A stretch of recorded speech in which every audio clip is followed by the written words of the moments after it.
These are the last of the McNallys. He's married to the last.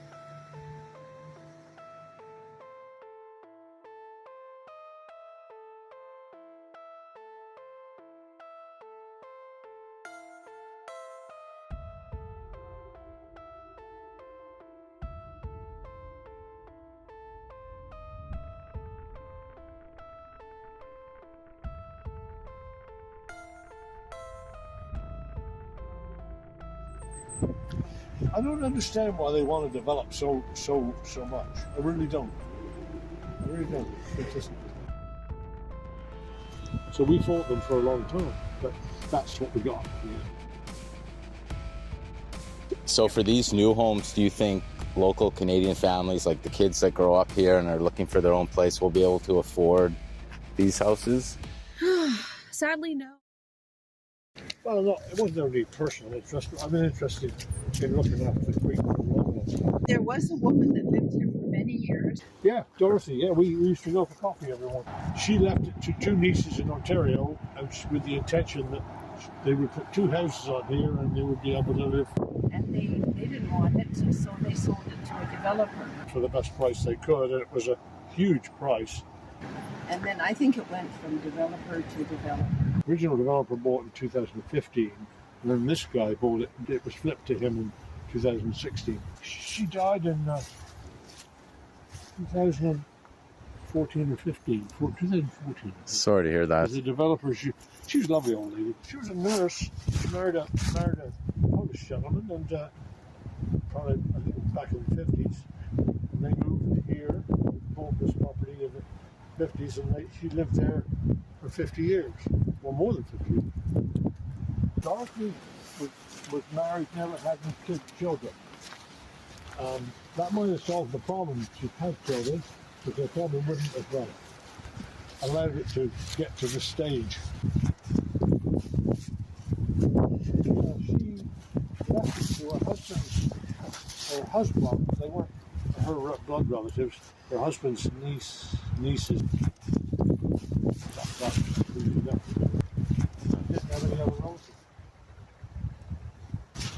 She was very particular about not touching the forest. She wanted it left just the way it is.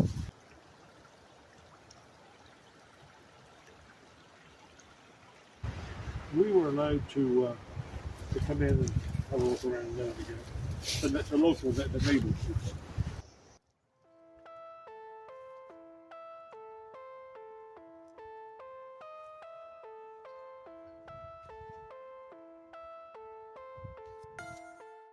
It's a great neighborhood. It's kind of an oasis, you know. Everything outside of here is so busy. You go shopping, but you come back to Surrey. Beautiful neighborhood. The neighbors have been very good. Yes, 3 acres. Well, this was private property, so the city didn't do anything. This is now the city property, and they will look after it. So they'll come in and they'll take down the trees that, you know, will be possibly dangerous, Right. or hazardous, and then they'll replant, which is fine. It's good. The city on that section did a really good job, and they planted some native species of shrub. This last year it was May till September, hardly any flow at all. So we need to do something about it. But we're working on it. We're working with the city and other NGOs, and even White Rock. There's more water here than White Rock.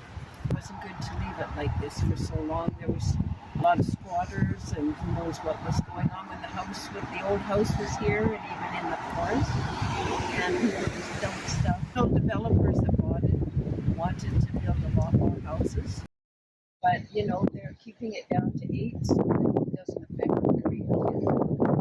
So that's good, because we kept trying to petition to stop that. Roy Long. These are the last of the McNallys. He's married to the last of the McNallys. He died some years ago. And He's in 90, 91, maybe something like that. Anyway, when he passes, then the city told me that they intend to take the trail and run it right down to 8,000 because it'll be protected. They protect 30 meters either side of the creek. It was always going to be developed, but they wanted to develop back to here, and we said no way, doing that. Okay, but you feel that they were receptive and open to getting the community's input and. Not really. They wanted to build to make money. And that's what they did in the end. Bob will talk to you about, are you better than it was going to be, right? Oh, yes, well, we managed to push them back from the creek quite a bit. Yeah. They were originally wanting to be like 10 meters from the creek. Yeah, too close to the creek. So it's not and more ideal, houses, but yeah. So Bob, he was in charge of all the petitions and things. as I said, it's not ideal. We would have preferred something different. Even within the boundaries, but council approved it. So A lot of units for. it is a lot. The lots are very small, very small. Right. I mean, these aren't big, but they're only about 2/3 the size of these lots. The new year. So I'm just gonna have a walk in here. Well, everybody's moving away from here because they can't afford it.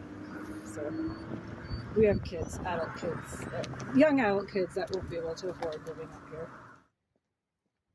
So for these new homes, do you think local Canadian families, like the kids that grow up here and are looking for their own place, will be able to afford these houses? Sadly, no. I find that White Rock is kind of, it reminds me of the beginning stages of when Vancouver got a little bit crazy. I start to see little bits and pieces of it becoming, my kind of sad hypothesis is that White Rock might be somewhat like Vancouver in about 50 to 100 years. Lose a little bit of its charm, unfortunately. What do you think, though, of, some of the changes in White Rock, like the towers and all I that? don't agree. It's becoming like a mini Vancouver. It's ruining kind of the character of, the village of White Rock. That they shouldn't have let the developers, do whatever they want. A lot of it was approved before there was even meetings, and it's all for, tax money, and that, I think it's too much, yeah. It's changed so much here. It has, even just right here as well, like right by, like this street wasn't here. Looking at this and then one street down on 9th, it's insane how much it's changed. Council wants houses at all costs. What about your view? I mean, you were right next to the woods for so long, and Yeah, well, what can you say? yeah, What can you say? yeah. Nothing. That's the city wants homes, and we did go and protest, but that was it. I spoke to the mayor, and he said, "Oh no," he said, "we want more homes, more homes, more homes." What I'm told, when we start building more homes, we're not going to have enough water for all the homes. The infrastructure to get more water for the 100,000 homes they want to build. Apparently, that means going up to Harrison Lake or something like that. I don't know what, but he said that there's not enough water. Anyway, look at last year. The minister said, "Why don't you take 2-minute showers?" And and there were some awards for brown. There were awards for brown lawns. Don't realize they're producing problems down the way, Yeah, just build, make money. The school is great. I work at the school at lunchtime. I have for over 10 years with kids. Love it. Big families here. It's a good neighborhood. I'm really lovely soon.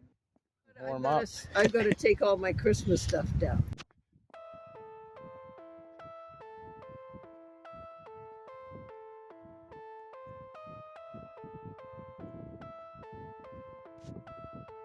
I grew up here In these blocks? and ended up buying a house 5 doors down from where my parents still live.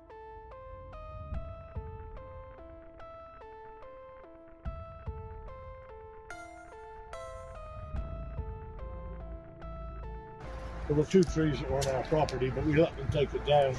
We let them take them down because we felt that those trees, being on their own, probably would be too dangerous, because you know, when you've got trees that have got friends, they share the wind. There's one there too, and there's one over there. Wow, there's still lots of owls on it. They've got lots of areas to move it. So I think there'll be enough. We're hoping to put the water, rather than the water come in here, we want it to go in there and then come out this way here. And that way we can have a wetland area up there and keep the flows more steady. And develop a wetland area. We need wetland areas. We're losing them like crazy. Well, thank you for your work on this. We want that creek hooked up.